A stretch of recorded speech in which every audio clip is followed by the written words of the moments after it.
नमस्ते दोस्तों। और द एक्सप्लेनर में आपका बहुत बहुत स्वागत है।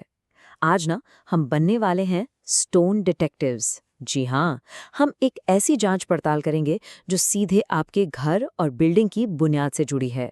हम खोलेंगे पत्थरों के वो राज, उनकी असली ताकत को समझेंगे और इसमें हमारी मदद करेगा एक खास स्टैंडर्ड IS 112। कभी सोचा है आपने, जो पत्थर आपकी बिल्डिंग में लगा है वो देखने में तो बहुत सुंदर है, लेकिन अंदर से वो क्या राज छुपाए बैठा है? क्या वो वक्त के साथ बारिश और मौसम की मार झेल पाएगा? यही वो सवाल हैं जिनके जवाब आज हम डिकोड करेंगे। ये सिर्फ एक पत्थर की कहानी नहीं है, ये आपकी बिल्डिंग की सेफ्टी और उसकी लंबी उम्र की कहानी है। तो सवाल ये है, एक पत्थर की असलियत, उसकी सच्चाई जानी कैसे जाए? इसके लिए हमारे पास एक ऑफिशियल डिटेक्टिव टूल किट है। ये कोई ऐसी वैसी चीज नहीं, ये है इंडियन स्टैंडर्ड कोड, जिसका नाम है IS 1124। यही वो गाइड है जो हमें एक पत्थर की क्वालिटी के बारे में सब कुछ बताता है। ये IS 1124 है क्या चीज? सोचो, ये एक रूल बुक है, एक मैनुअल। ये पक्का करता है कि चाहे आप मुंबई में टेस्ट करें या दिल्ली में, तरीका एक ही होगा। इससे हमें 3 बहुत ज़रूरी क्लूज मिलते हैं: स्टोन का वाटर अब्जॉर्प्शन, उसका अपैरेंट स्पेसिफिक ग्रेविटी और उसकी पोरोसिटी। जब सबका टेस्ट करने का तरीका सेम हो, तभी तो रिजल्ट्स पर भरोसा किया जा सकता है, राइट? ओके, तो अब हमें पता है कि हमें क्या टेस्ट करना है, लेकिन टेस्ट शुरू करने से पहले सबसे इम्पॉर्टेंट चीज क्या है? सही सबूत। हमारे केस में वो सबूत है पत्थर का सैंपल। अगर सैंपल ही अजीबोगरीब ले लिया तो पूरी इन्वेस्टिगेशन का नतीजा गड़बड़ हो सकता है। तो चलिए देखते हैं कि एक परफेक्ट सैंपल कैसा दिखता है। स्टैंडर्ड के रूल्स बड़े स्ट्रिक्ट हैं। पहली बात, सैंपल सीधा क्वारी यानी खदान से आना चाहिए और कम से कम 25 किलो का होना चाहिए। और हाँ, सबसे ज़रूरी, ये बिल्कुल ताज़ा होना चाहिए, जिसे हम कहते हैं अनवेदर्ड, यानी इस पर मौसम का कोई असर ना हुआ हो। ब्लास्टिंग से टूटे हुए पीसेस बिल्कुल नहीं।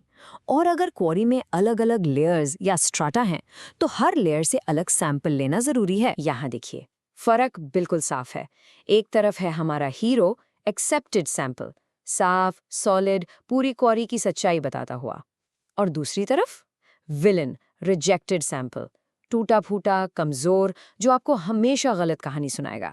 तो याद रखिएगा, सही सैंपल चुनना मतलब आधी जंग जीत लेना। तो आ गया हमारा परफेक्ट सैंपल। अब केस जाएगा लैब के अंदर, और यहाँ हम 3 ऐसी वैल्यूज निकालेंगे जिनको हम नाम देंगे A, B और C। यही 3 चीजें हैं जो पत्थर के सारे पर्दे फाश कर देंगी। तो चलिए लैब के इस प्रोसीजर को थोड़ा और करीब से देख। तो ये 4 स्टेप इन्वेस्टिगेशन चलती कैसे है। स्टेप 1, हम 1 kg सैंपल को 24 घंटे के लिए डिस्टिल्ड वाटर में डाल देते हैं। समझो, उसे पानी पीने का पूरा मौका दे रहे हैं। स्टेप 2, अब उसे बाहर निकालो, ऊपर ऊपर से कपड़े से पोंछो और तोलो। ये जो वेट आया ना, ये है हमारा वेट B। स्टेप 3, फिर उसे एक 1000 ml के जार में डालो और देखो उसे भरने के लिए और कितना पानी लगता है। ये वैल्यू बन गई C। और आखिरी स्टेप 4, पत्थर को ओवन में डालकर 24 घंटे तक बिल्कुल सुखा दो। जो इसका बोन ड्राई वेट है वो है weight A। Simple, right? A, B और C मिल गए। ओके, सो डिटेक्टिव लॉग, हमारे पास 3 क्लूज आ चुके हैं, A, B और C। पर अभी ये सिर्फ नंबर्स हैं। इनका असली मतलब क्या है? इन कोड्स को क्रैक करने के लिए हमें चाहिए एक डीकोडर की, और वो हमें मिलती है सीधे IS 1124 स्टैंडर्ड से, कुछ सिंपल से फॉर्मूलाज के फॉर्म में। और ये रही हमारी डीकोडर की। ये सिंपल से दिखने वाले फॉर्मूलाज ही पत्थर के सबसे बड़े राज खोलते हैं। देखो, पहला फॉर्मूला, वाटर अब्जॉर्प्शन। ये बताता है कि पत्थर ने अपने सूखे वेट के हिसाब से कितना पानी पिया। दूसरा, अपैरेंट स्पेसिफिक ग्रेविटी। ये उसकी डेंसिटी, यानी वो कितना ठोस है, उसके बारे में बताता है। और तीसरा, अपैरेंट पोरोसिटी। ये बताता है कि पत्थर के अंदर छेद यानी खाली जगह कितनी है। बस इन तीनों से केस सॉल्व। तो ठीक है, हमने नंबर्स निकाल लिए, फॉर्मूलाज लगा लिए, केस सॉल्व कर लिया। But so what? इस सब का असली दुनिया में क्या मतलब है? असल में यही नंबर्स, यही 3 वैल्यूज एक पूरी बिल्डिंग की लाइफ डिसाइड कर सकती हैं। तो इस पूरी जांच पड़ताल का ग्रैंड फिनाले, सबसे बड़ा राज क्या है? जिस पत्थर का वाटर अब्जॉर्प्शन कम है वो कम पानी पीता है, सिंपल। और जो पत्थर कम पानी पीता है, इसका मतलब उसके अंदर छेद यानी पोरोसिटी कम है, वो ज्यादा डेंस है, ज्यादा घना है और इसीलिए मौसम की मार के आगे ज्यादा ड्यूरेबल या टिकाऊ है।